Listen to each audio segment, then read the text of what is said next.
I want to help those people who are kind of learning later in life how to have emotional intelligence and how to move through the world and love themselves and honor themselves while still honoring other people, that they can do that. Because I think that we reach a certain point where we just kind of give up, where we feel hopeless and we don't try anymore because we don't have anyone there to guide us sometimes. So what's up, you beautiful beasts?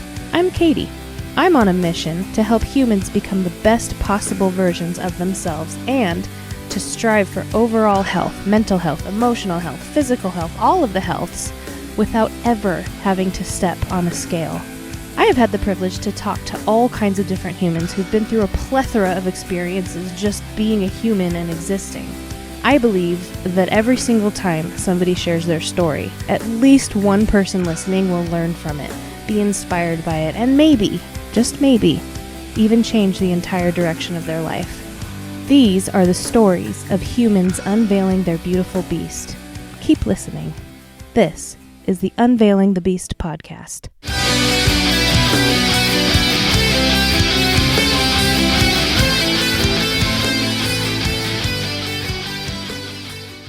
What up, beasts? Welcome back to the show. Today I'm hanging out with Coach Chrissy Boyce.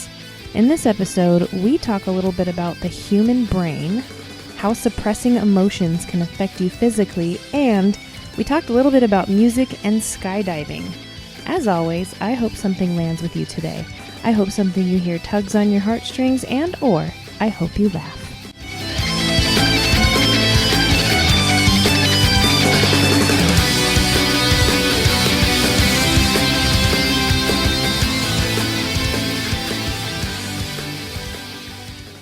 Ladies and gentlemen, I'm with Chrissy Boyce.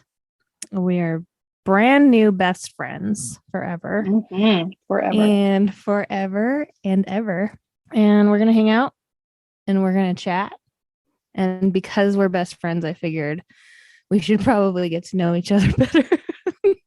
It's probably not a bad idea. Yeah. So welcome to the Unveiling the Beast podcast. Thank you. It's good to be here.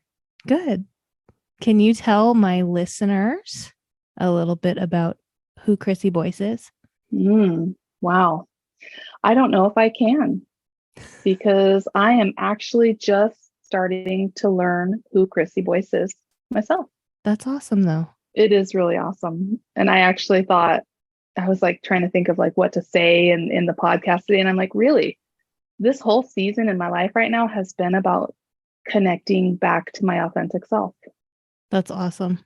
You're unbecoming. You're unveiling your beast. I'm unveiling my beast. And but for the podcast purposes, I am a life coach, and currently in our courses together for our life coaching career with ECCP, and that's how we met, which fell vastly in love with you because you're amazing. Ditto.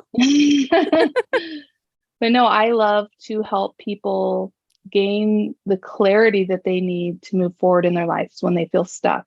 I love helping them get to know their authentic selves. And kind of through that journey, I've realized that you can't really do that until you do that for yourself. So that's kind of where I'm at. This learning who Chrissy is that your clarity journey? That's my clarity journey for sure. Nice. Yeah. That's cool. So sorry, go ahead. No, I was going to say it's been pretty wild. But you get to meet really cool people. So it is true. It is true. I'm meeting more like-minded people. My relationships have been definitely more intentional. And, being around people that can hold the space for you when you're, how Lisa Nichols calls it, in your ugly. Like I feel loved in my ugly, which is not something I've felt in other places in my life. Yeah. So it's been pretty cool. It's been wild, but and hard and difficult, but totally worth it. How did you get into life coaching? I had a job with a consulting company, and I kind of just did all the background stuff. Was the assistant. I held all the webinars and just did all the technical things for our clients and onboarded them. And in that job, they provided, courses that we would travel to, and we'd get to experience the life coaching that they provided with that. And I instantly knew that's what I wanted to do. And it was because, I was a military wife, and I had gotten pregnant early and dropped out of school. I went through a program that helped me get my GED and got me into the field of dental. Oh. And then I worked in dental just for my whole career. And I just knew instantly like that I want to help people, but I didn't have this degree that everybody seems to want for, therapy and all that kind of stuff. But then I realized I don't really want to be in therapy because I want to be able to share my story, Yeah. my story can't be for nothing. Yeah. It's got to be there to help someone else. What is your story? Yeah, I haven't learned how to tell it yet. Right now I'm in, it's called the Lisa Nichols Certified Trainer Program. Mm-hmm. And her and Sean Smith are teaching us how to facilitate. And a part of that is the public speaking arena. And I've always been stuck because although my journey has been rough, it involves people that I care very deeply for. Mm-hmm. That, they were my enemies here on earth, or they chose to help teach me a lesson in some way. And I don't want to dishonor them. So I haven't really learned how to tell my story yet with, while keeping everyone involved intact. But if I were to just say it broadly, I had a very abusive childhood. Mm-hmm. I grew up, I don't have a lot of memories of my early years. I lived in a lot of different homes growing up. I've experienced a lot of different adult things that children should never have to experience. And I came through the other end still loving people.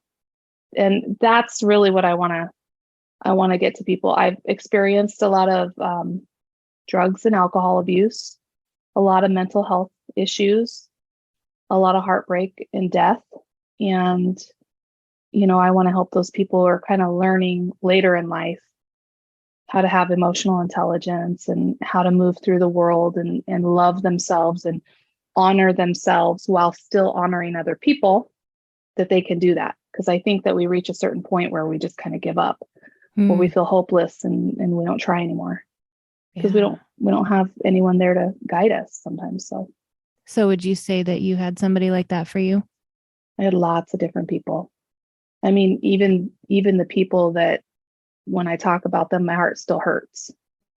I still feel like I learned something real deep from them. And I still learned something real deep from them. And I still have a great appreciation for what they tried to do. Yeah, I feel that. Yeah. Yeah. We all try. I'm a mom. My kids are adults now.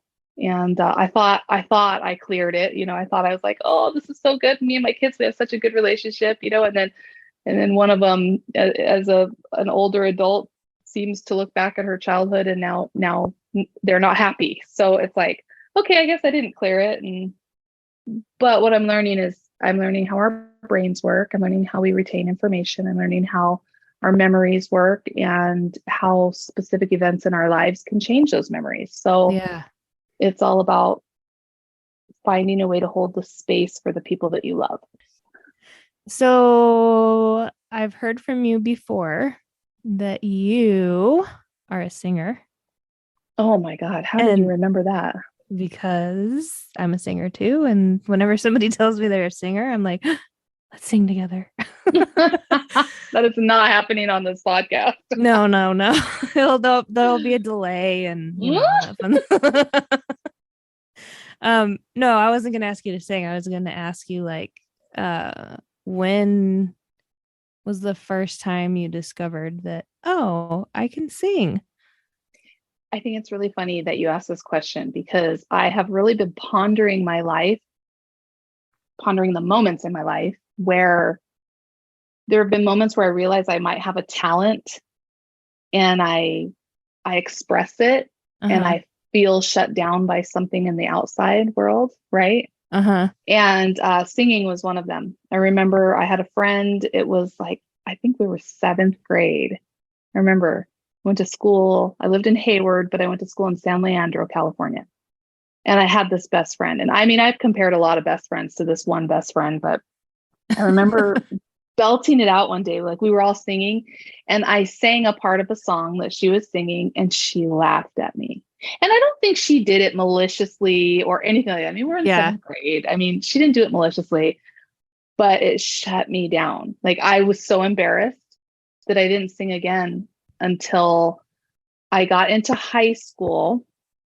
And I kept hearing from everyone because, you know, maybe I would sing by myself or something. One of my friends would hear me, you need to join choir. You need to join choir. And I joined choir. And I remember even in choir, like the choir teacher was like, oh, yeah, you have a great voice. So they gave me a solo. But when I was singing in one of the practices, I remember like, you know how you sing and you start out strong. You're like, oh, I think I went, oh, like, or something that was like popular in you know, the girl singing genre at that Yeah. era. And I remember everyone just kind of stopping and looking at me. So I didn't sing again. Like I did this solo. I felt like I sucked at it, and I didn't sing again until I was 21. And it was the first time I was able to go to a karaoke bar. Oh. Now, that being said, when I've gone back to visit my high school friends, see, I don't remember me singing, but they remember me singing. Really? Yes, I remember one time they were like, hey, what was that song you used to sing? I'm like, I don't remember singing for you guys, like ever. But they remember me singing. And so I think this is, like I said, how I'm learning how our brains retain information and what we, you know, choose to delete out and what we choose to fit to Yeah. whatever our filter is. I Mm-hmm. must have chosen that was just too big of a risk. So I'm not going to remember any time that I even chose to do it. You know, I was pretty Yeah. wild in high school, so I did a lot of things I don't remember. But but then, you know, when karaoke became popular, man, I was just on fire. It was just amazing.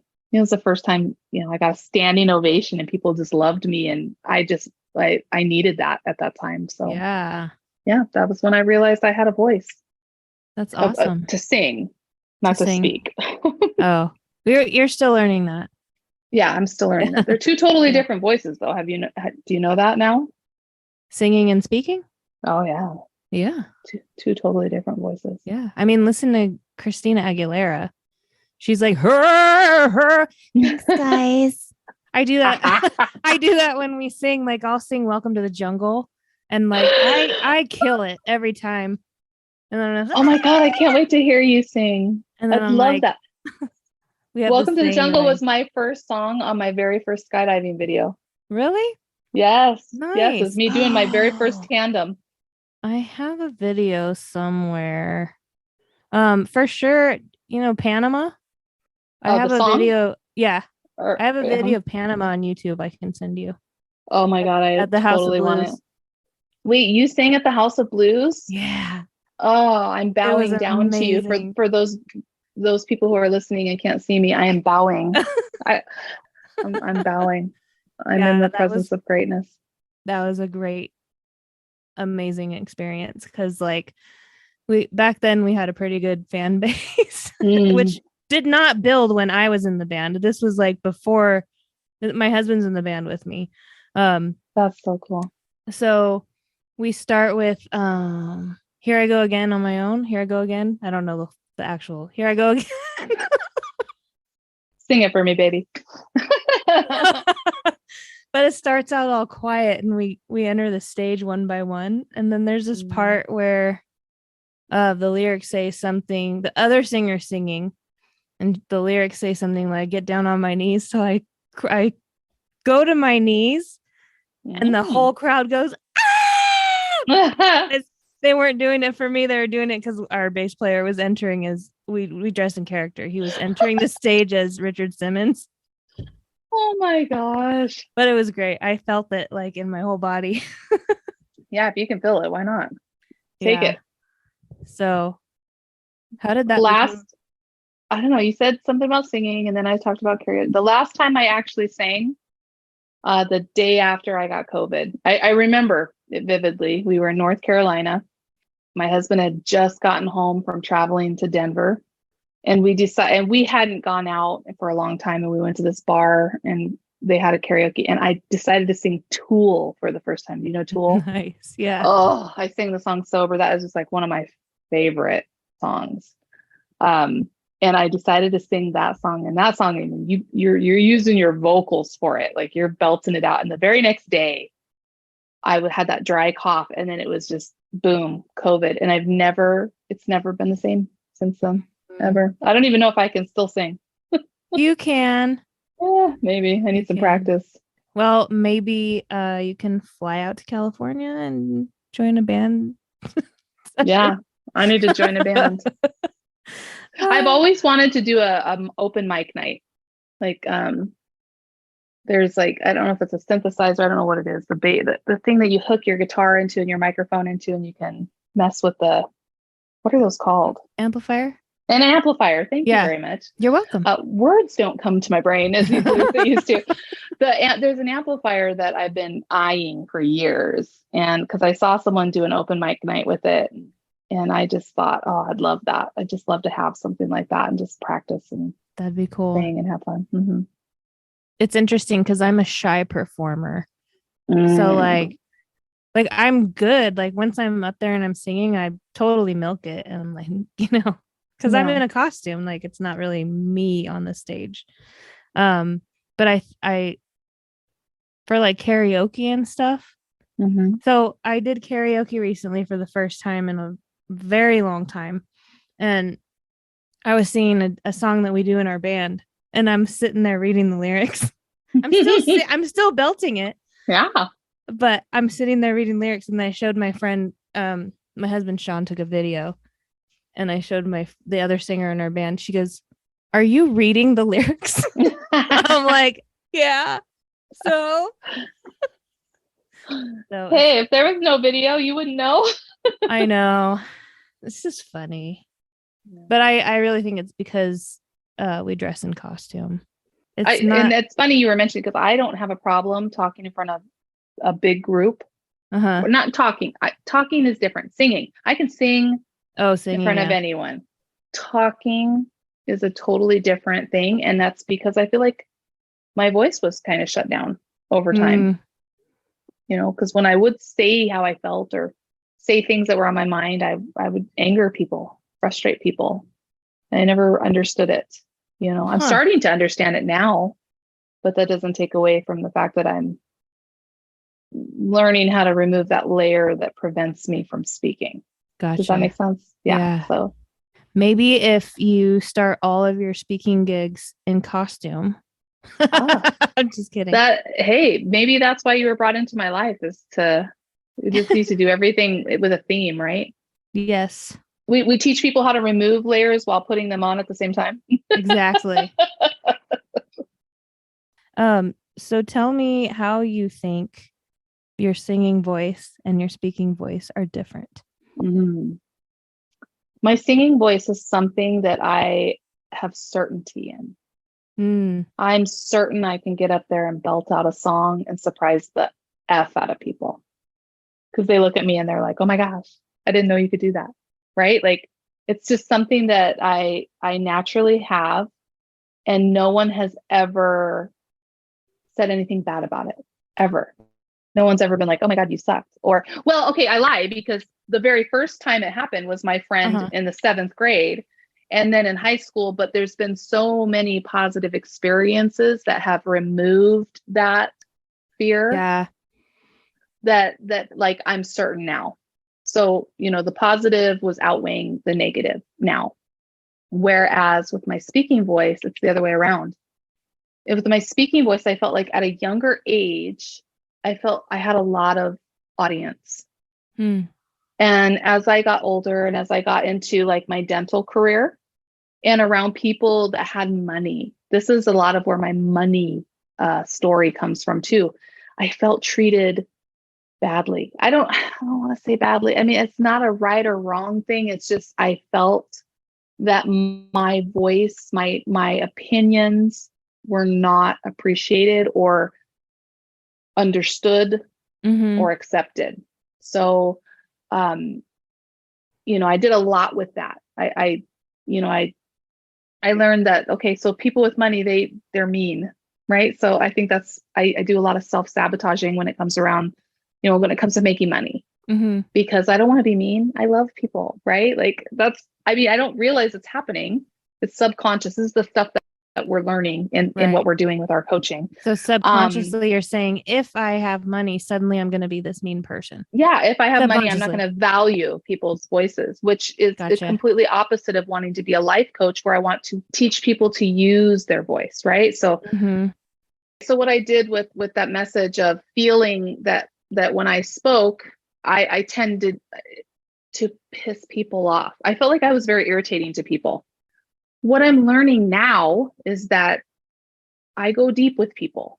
I have a natural ability to sense something deeper into their authentic self. I see someone's soul versus what they're trying to project onto the world. And with people who are not wanting to be seen or not ready to be vulnerable, that is very threatening to them. So I'm learning that what I was doing was not a bad thing. And that's in quotation, because it's not a good or a bad thing, but I labeled it as bad for a really long time. And that's what I shut myself down, because I assumed that the reactions from these people were bad, when really it was just a reaction of, hey, I'm not asking you to see me, or I'm not ready to be vulnerable, or, whatever the case. And I also used the fact that I was super uneducated and had kids early, dropped out of school. And I've spent all my time raising kids and supporting a husband through college in the Marine Corps.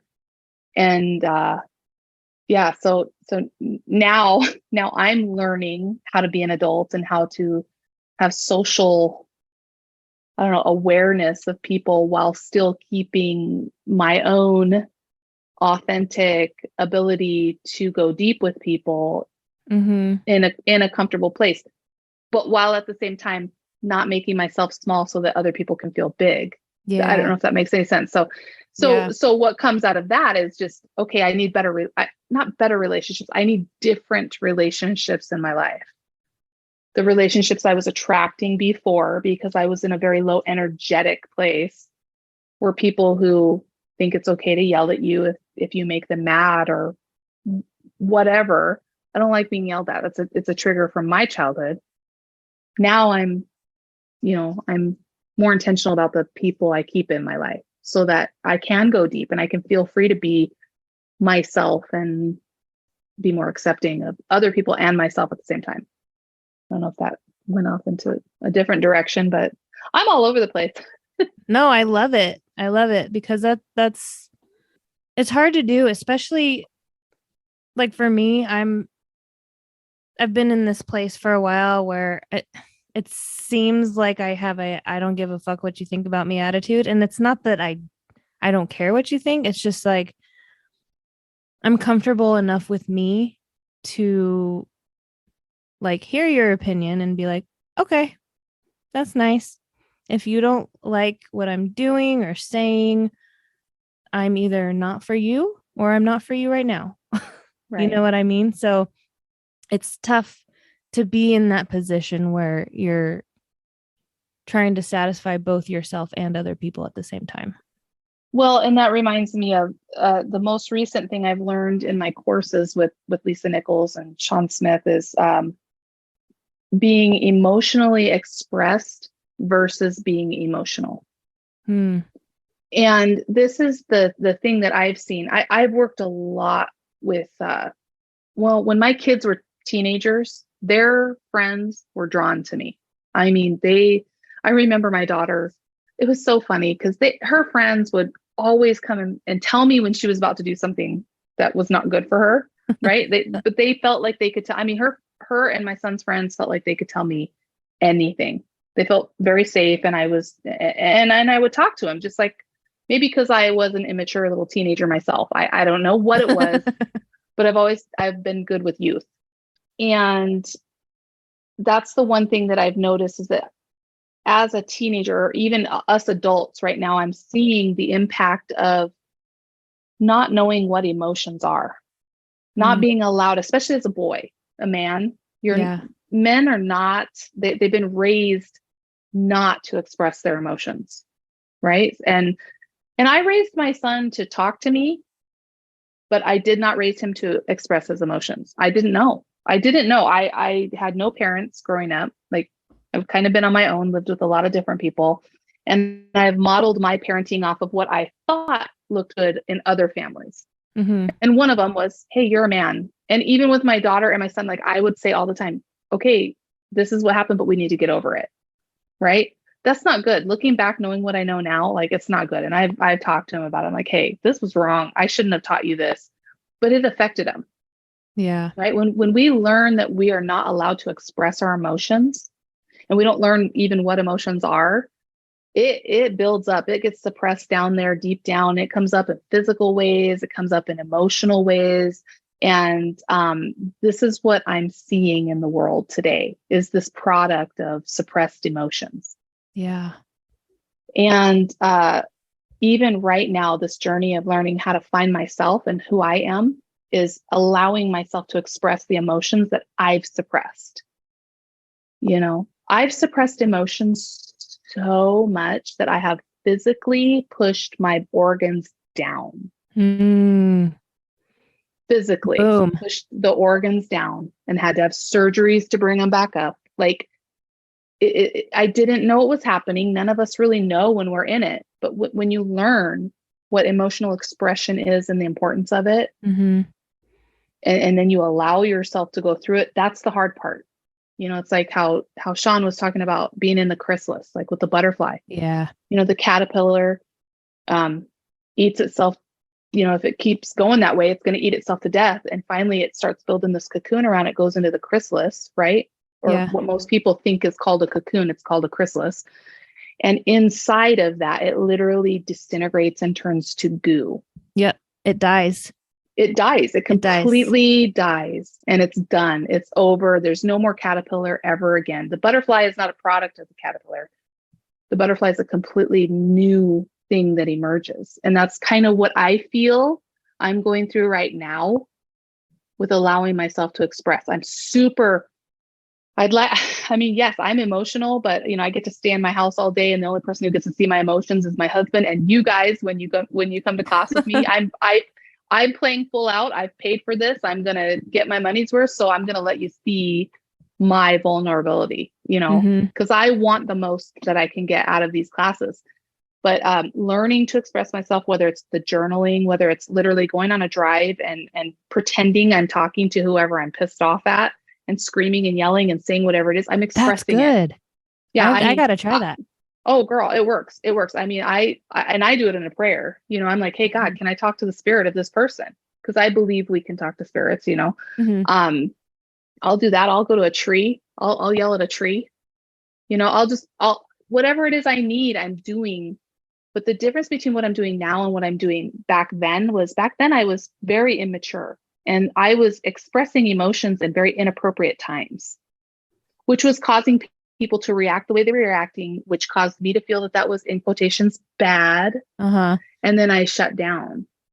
Right. Yeah. But it's not them. It was me. And I'm taking full responsibility for everything that I've done. That's super empowering, to not blame someone else. Like, yeah, okay, so my voice was shut down. I let it happen. And it's okay, because I learned this huge lesson out of it.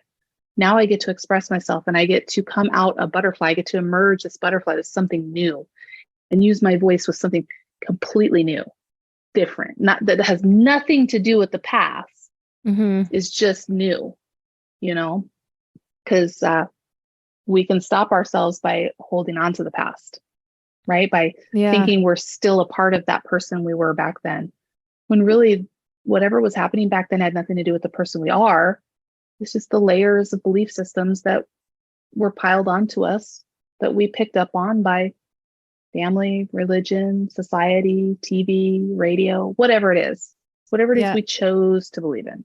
And I go off on the tangents in this, so I've probably spider webbed off into something totally different. No, I love it. I think your voice is, and this is what I love to do. I love to talk to people about this kind of stuff. Like, oh my God, Yeah. how can we remove this layer of this belief system that maybe worked for us when we were a teenager, but it does not work for us now. Or maybe it worked for us when we worked at this job, but it doesn't work for us now. Or maybe it worked for us when we were married to this person, but it doesn't work for us now. How do we remove that? Because that doesn't just happen. It doesn't, like when you get divorced or you leave a job or you become an adult, those belief systems don't just leave on their own. Yeah. We have to remove them.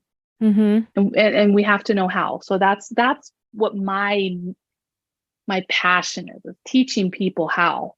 And the really weird thing is I have a easier time helping other people do that than I do helping myself. But that's why they say coaches need coaches, therapists need therapists. Like we can't really do this on our own. We need people. You know, we need people. So, but yeah, finding the new voice, it's something else. So I'm in the chrysalis right now. Not quite sure what I'm going to emerge as, but I'm excited for it. You're going to emerge as Chrissy Boyce. Chrissy Boyce. Yeah. Chrissy Beyonce. Kidding. Did you just say Chrissy Beyonce? No. Oh yeah, that's what I said. That's exactly what I said. That's exactly what you said. You're so funny. But no, I love this conversation because I too am a stuffer. And I've been saying that a lot lately. I'm like, I'm a stuffer, and I'm not talking about my bra. But, oh my God, I love you so much. You're so funny. Thank you. But I'm not a stuff. I have a history of stuffing, and I know part of it comes from being a people pleaser, and I'm still learning all of the aspects of my past that made me a people pleaser. Because I wasn't taught that. But I still learned it. But on the topic of stuffing, like I'm learning right now. Well, I'm dealing with that with my son because he's starting to get big emotions. He's going to be 6 in 2 weeks, and he gets if he gets angry, it's not just like, oh man, it's like, and I immediately want to shut it down, but I know I can't do that because I want him to be able to express, and I want him to grow up knowing it's okay to express it. Yeah. So like today, he's had a rough day today. Getting angry at a bunch of stuff. And I was like, okay, we got to go to the grocery store. We got to be home by 1:30. I'm not going to the grocery store. I'm like, oh, you're not? What's up? Well, I want to stay home all day. I'm like, okay, tell me what's really going on. What are you feeling right now? He's like, I'm just, and he does like 2 thumbs down. He goes, and I'm like, okay, so you have 2 thumbs down. What do you want to feel instead? And he goes, I want to be happy. And I said, well, when's the last time you were happy? So I kind of started going through like this anchoring process with my almost 6-year-old. And we ended up going to the store, of course. And I don't know where I'm going. Oh, yeah, suppressed emotion. I don't want him to be like that because I've been a stuffer my whole life. Well, and where do you see in your life that stuffing the emotions has been unhealthy? Like what is it that you've gone through that makes you not want your son to go through that? The first thing that came to my head is I get headaches. And there was a period of time I had a headache for like 5 years. And then in 2020, I saw a doctor over Zoom, and he was like, oh, you have headaches. Where did it hurt? Here's some medication. It lasted 3 months and it worked, but they never followed up with me. And I was like, that's just treating the symptom though. Like, where is it coming from? And I really think it's from stuffing my emotions. Yeah. So it's in, like, my body hurts, and it's not just because I'm getting older. It's from 38 years of stuffing my emotions. Absolutely. So, I mean, it comes up physically. Yeah. And then what I'm seeing in my children is it comes up emotionally in the partners that they're, accepting into their lives. Yeah. When they don't know. And listen, when I think about me as a parent, I did the best I could. I didn't have a mom and a dad growing up. My mom tried the best she could. Yeah. But there's drugs and there's alcohol and there's mental issues there. And I didn't have a lot of time with her. I had a lot of time with her when I was younger, but not a lot of time as a teenager. And, I've been just thrown into different homes. So I know my mom tried the best she could with what she had. I mean, based off of the way she went through probably way worse than what I ever experienced as a child. And what I did with myself, I vividly remember at one point as a teenager, seeing other friends, in my opinion, they felt sorry for themselves. And I remember thinking like, I don't want to feel that way. So I just need to get over it. Like, get over it, get over it. And that became my motto. And I taught that motto to my kids. But you have I'm this emotionally unintelligent teenage mom raising children, right? So my mom was emotionally unintelligent. She had some serious abuse issues, and there's drugs and alcohol. Then with me, I knew I wanted different, but I was still emotionally unintelligent. You don't just magically get that stuff, right? You have to learn that stuff. But I didn't know at the time. So I'm raising these kids as much as I love my children. Like, I put them first before anything. I believe I was the best parent I could be. Like, there's nothing that they can say that can, I mean, there has been things they've said that have made me feel like a bad parent at one point in time, but as I get to know who I am authentically, I'm like, there's nothing you can say, man. I was such a good mom to you. You don't even know what a bad life is. That's comparing apples to oranges, right? Because their life is not even comparable to my life. But in my head, I'm like, and you did the best you could with the information that you had. 1000% did the best I could. I rose triumphantly. So if there's one thing that I've done right in my life, it's loving my kids, right? Like, and maybe it's not the way they want it, but that's their problem now as an adult. Now they get to fix themselves, right? Yeah. But I still look at them and I'm like, oh, I wish they didn't have to go through this. I wish I would have known to teach them to love themselves and honor themselves earlier in life. But there was no way I could have taught them that. I didn't know how to do that for myself. Yeah. They got to experience and watch me go through dud after dud after dud boyfriend, right? And then, I haven't had the most perfect marriage, but it's led to amazingness, right? Like, but they still have their stories. They still have their things that they need to go through. And but there's never anything they can say anymore that's going to make me feel bad ever again. That's good. However, on the flip side of that, I did suppress them. Like, I could write a book on how horrible of a mom I was, like, to society's eyes. Like, when I say horrible, I don't mean like, I don't think I was horrible, because I truly loved them. I protected them, and I always listen to them. These kids to this day, I mean, they're adults now. One of them's almost 30. The other one just turned 27. I can't even believe that. I'm so old, but they can talk to me literally about anything. And they know this. They know that they can come to me for anything. But when it came to their expression of their emotions to the outside world, I was very much at, don't do that. Don't show other people that. You have to be this good, person in society, and you have to do this and you have to do that, and you should do this, and shoulding them to death. Where there's a should, there's a shame. I shamed the shit out of my children. You know what I mean? Yeah. And I didn't mean to, but knowing, hindsight being 2020, looking back, that is what was happening.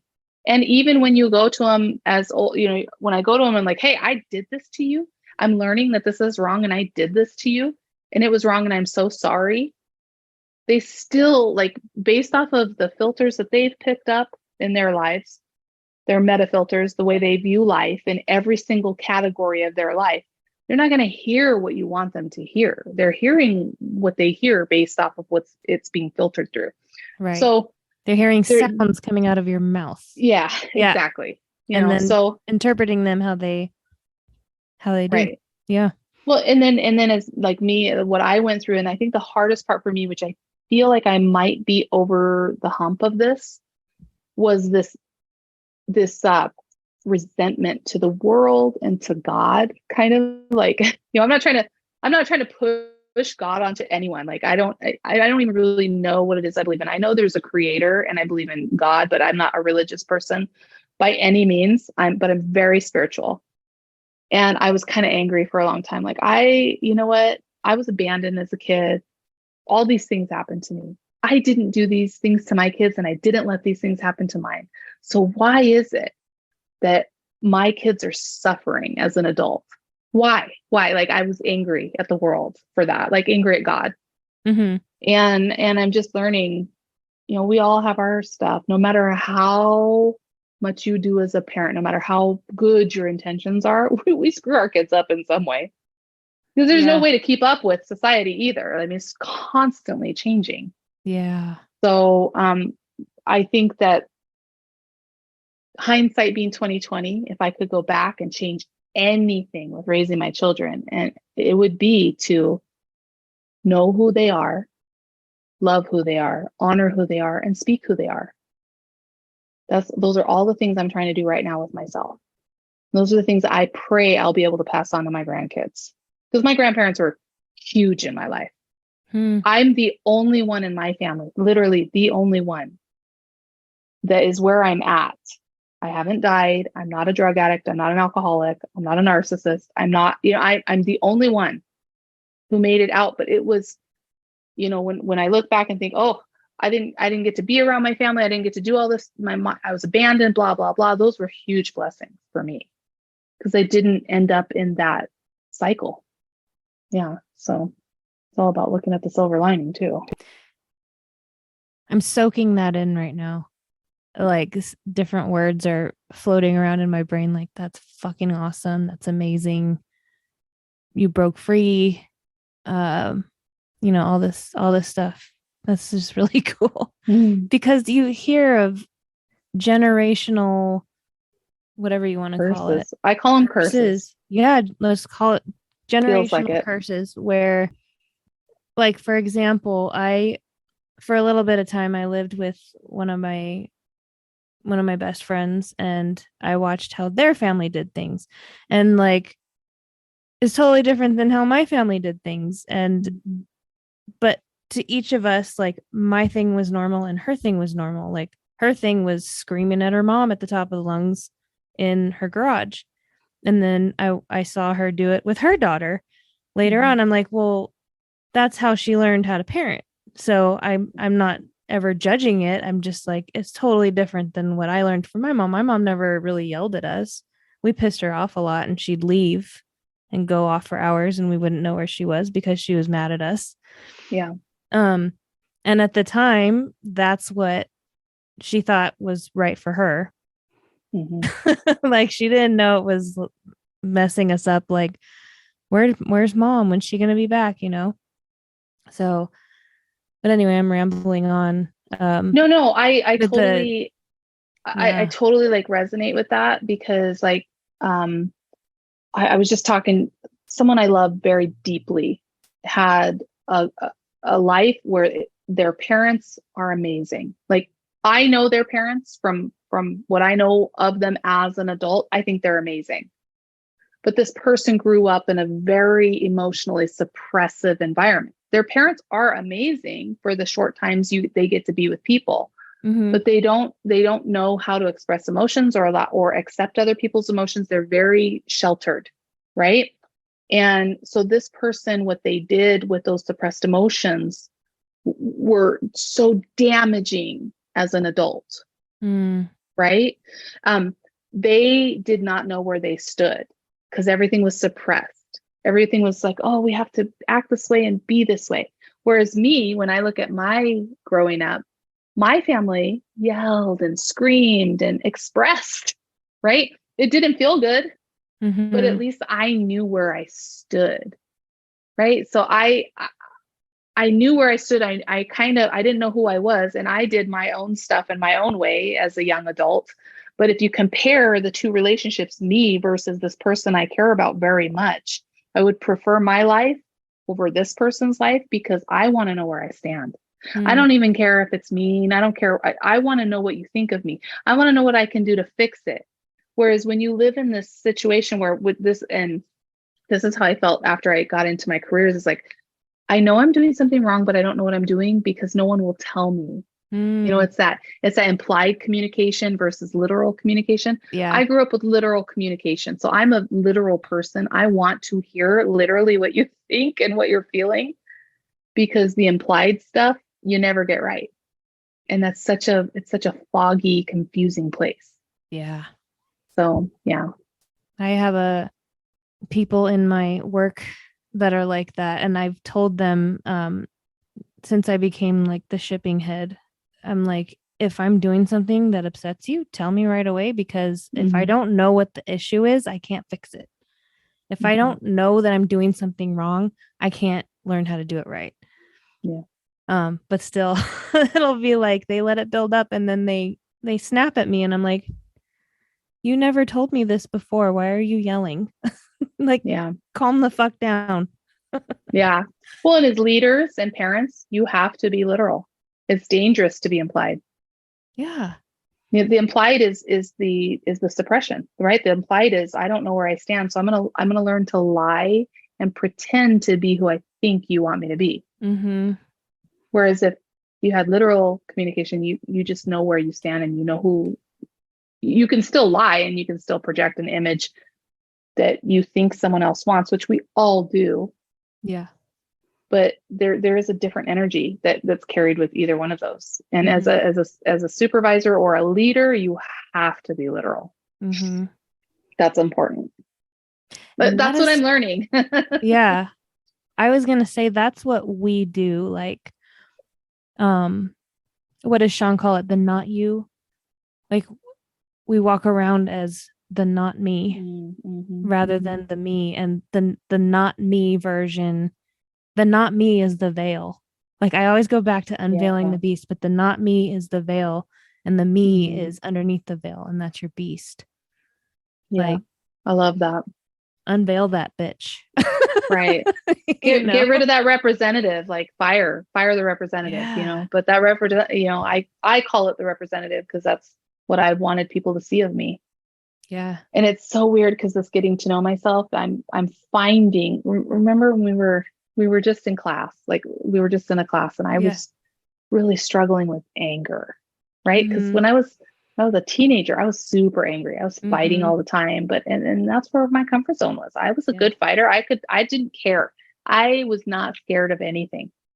Then I get into this world where you have to be mature, but I was never taught to be mature. So I just started to suppress, right? So I wasn't allowed to be angry. And then it just started building up inside. So then I started skydiving, right? I couldn't even, everyone's like, oh my God, you skydive? Oh That's my so God, rad. you've jumped out of a So plane cool. 300 times. Yeah, but you know what? I didn't feel the way you think you feel. I did it to feel something, right? But I wasn't. I was so disconnected from who I was, suppressing the emotions and not expressing my emotions. I disconnected from myself and I just didn't feel a thing. I remember my first reserve ride at skydiving. It's where you have to pull your reserve parachute because there's a malfunction. Mm. I didn't feel a dang thing, not one thing. I remember my very first skydive. I thought, oh, I'm going to be so scared when I get on, when they start the airplane. Nope, nothing. Well, okay, well, I'll definitely be scared when I have to, they open the door. Nothing. I'll be scared when I have to sit on the edge of the door there because you have to sit on it first and then you kind of rock forward out. I didn't feel a thing. I loved skydiving for the atmosphere and the friends I met. There's the Mm. first time in my life that someone said, it's all about you. I remember I'd ask them about some boyfriend I had. And they'd be like, it's all about you. You're the one who pulls your parachute. They're the first people ever in my lifetime to teach me that I have a choice in my own life. And it's weird. It had nothing to do with the actual sport. I miss it. I do miss it. I miss the atmosphere more than the actual sport though. Mm. But I started doing that to try and feel something and I never did. By not feeling scared because things were suppressed, were you also not like excited on your way down? No, Did it suppress never. that too? It suppressed everything. Mm. It suppressed everything. I was numb. I was numb. And I feel like I know the exact time I became numb. I just moved in with my grandma. I was in the 8th grade.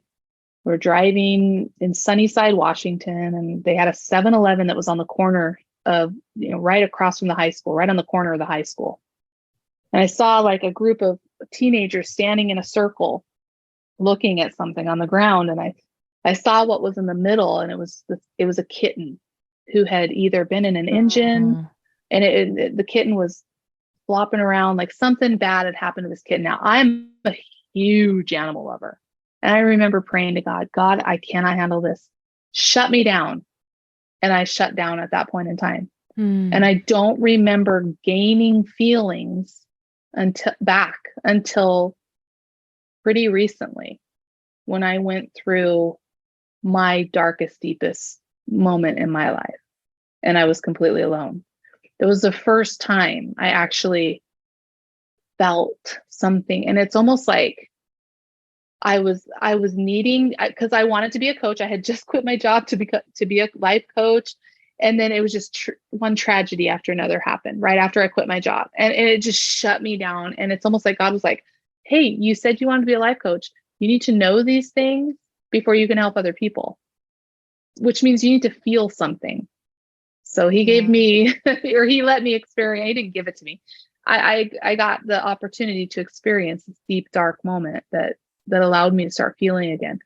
Well, then you feel too much. So it's just a matter of, going from one end of the spectrum to finding that nice, center balance. But, which I think that's what I was kind of going for with the skydiving thing, is I was looking to feel again, and, it took a while and it took some life experiences, but I think I'm starting to understand now that I'm expressing these stuffed down emotions, that have been stuffed there for so long. They're all coming up pretty quick, and I'm luckily in a space that I can feel them appropriately, not in front of other people or at work, or not a lot of people have that experience. So I feel very blessed for that. But yeah, nevertheless, expression is so important. To even know who you are. I feel like we're so similar. I know. I have totally felt like we were sisters from, like, we could have been born. I don't want to say that, because my kids were born from this, they grew up in the same house, but they're two totally different people. You would never think they came from the same person. That's funny. No, like the first day of our class when no, it was the second day, because the first day is what triggered it. The anger, and then and is it okay? I'm not going to share any details, but just how you were telling story on top of story on top of story. I'm like, keep it coming. Like, and then even Sean was like, just sit with a lot of stories. Yeah. I'm inviting you to simmer with that. Like for me, it was all 2020, and none of it was COVID related. But 2020 is when, like, people were dying, death. My dog died, death. And that, didn't you say your dog? Yeah. Yeah. Like, oh, it was all one thing after another. It didn't seem like it was going to stop. But what you just said reminded me of what I was talking about with the skydiving, is in our class Saturday, that I struggle with anger because I've been taught I'm not allowed to be angry. And so when Michelle said anger is a normal, important, emotional experience, I don't even remember I think I wrote it down here, but a normal. What I connected in that moment was anger is a normal, healthy human emotion. Before, when we were talking, just the three of us, and Jen said, it's human. And you said, I don't know what that means. I don't. And then fast forward, Michelle takes anger and uses the word human. You're freaking right. That's when you just you dropped. And I was like, she's getting it.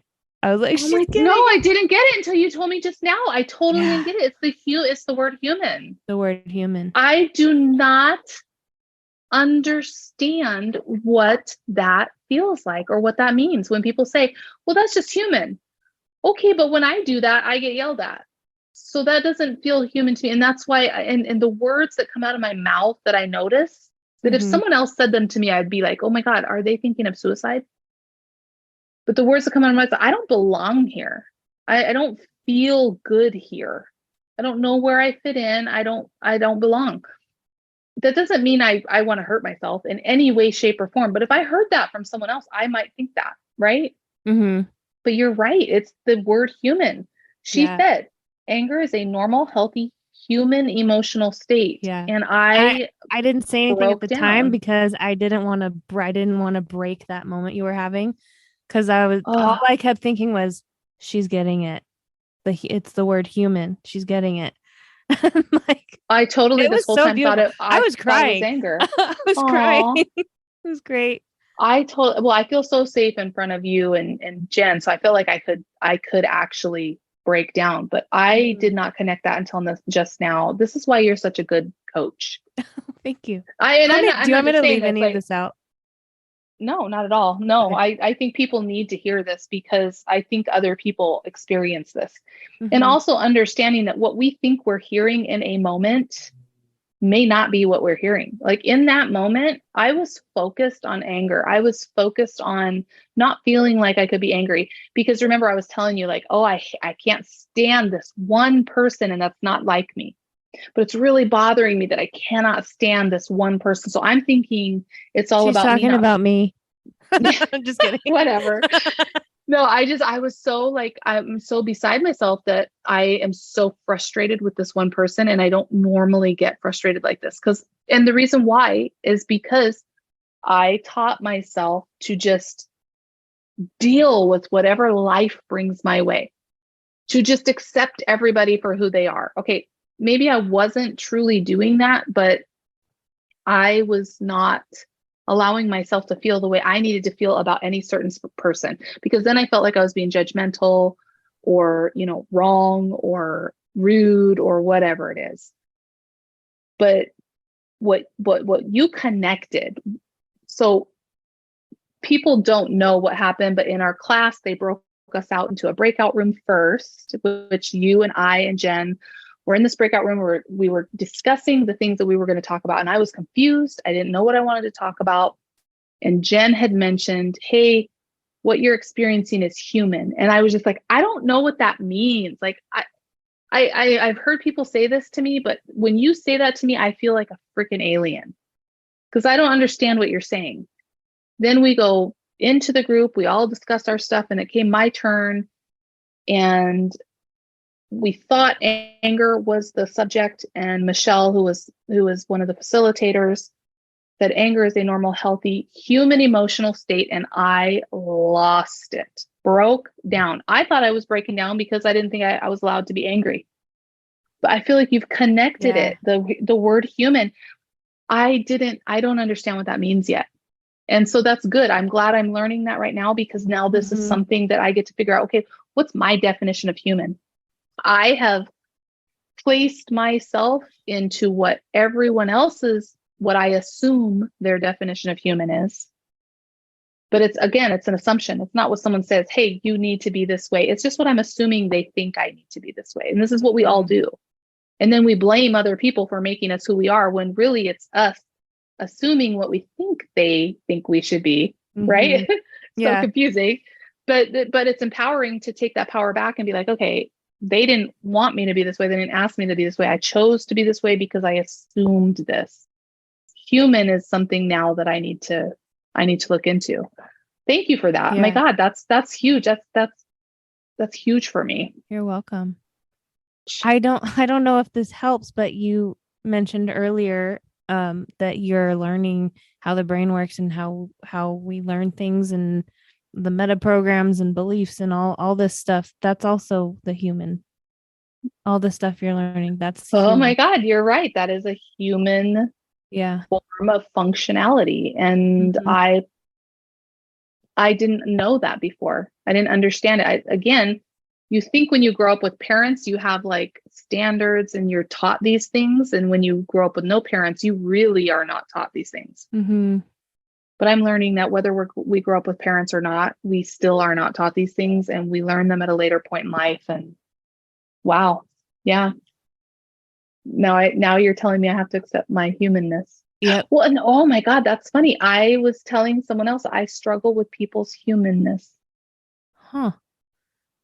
When you really don't, because you coach their humanness. I totally coach their humanness. Like, yeah. It's like, what's that saying? Those who can't do, teach. I feel like that's totally me. And those like, who I can't do teach... it for myself, but I can do it for you.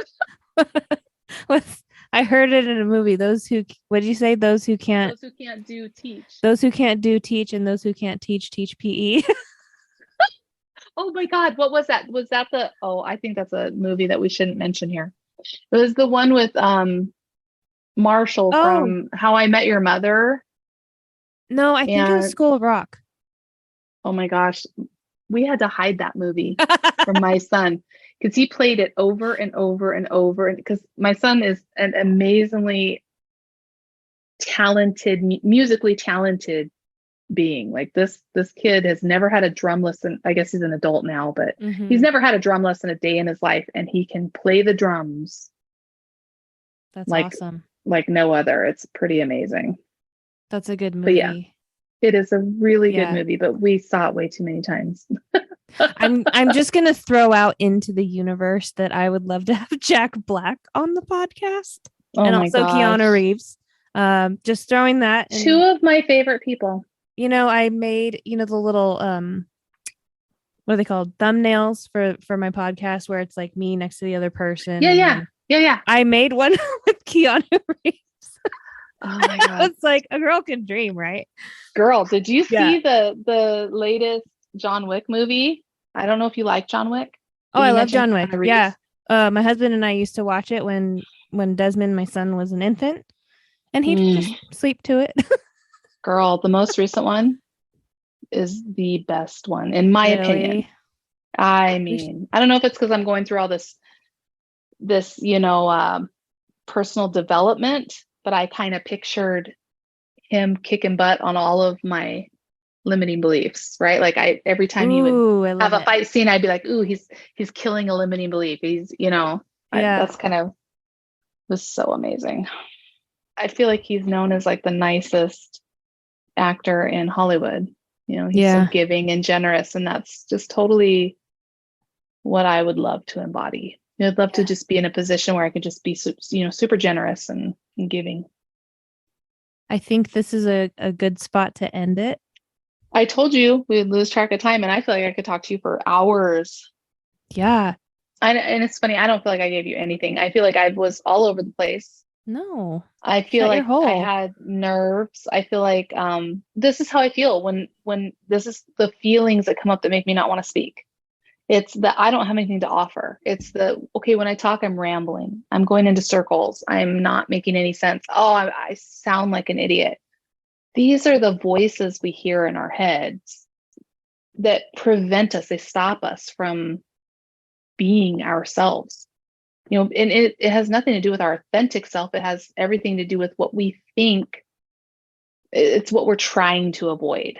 Rejection, humiliation, whatever it is, it's a lower negative vibrational energy that we're trying to avoid. And I'm on the journey of learning how to live with that, because I know I can't get over it.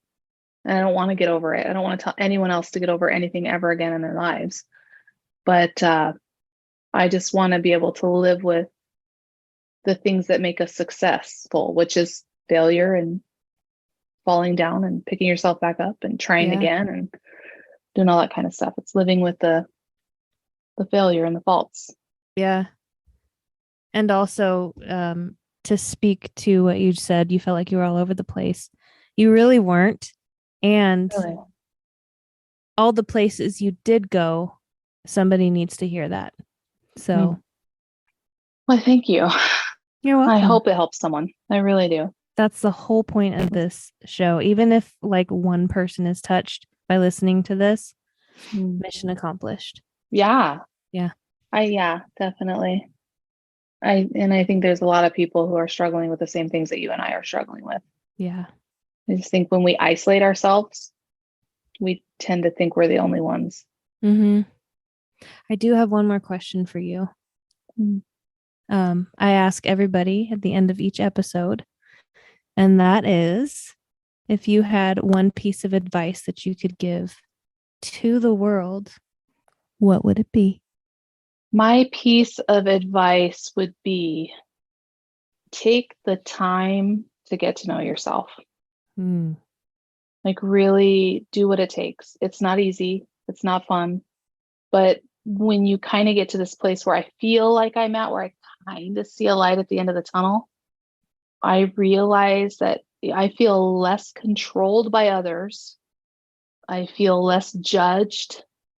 I feel more love and more compassion. It's all because I'm standing firm in what I'm learning I want. And it's not an I want, which means it has to take away from anyone else. It's just, this is who I am authentically. And when you learn who you are authentically, you can learn to accept other people for who they are authentically.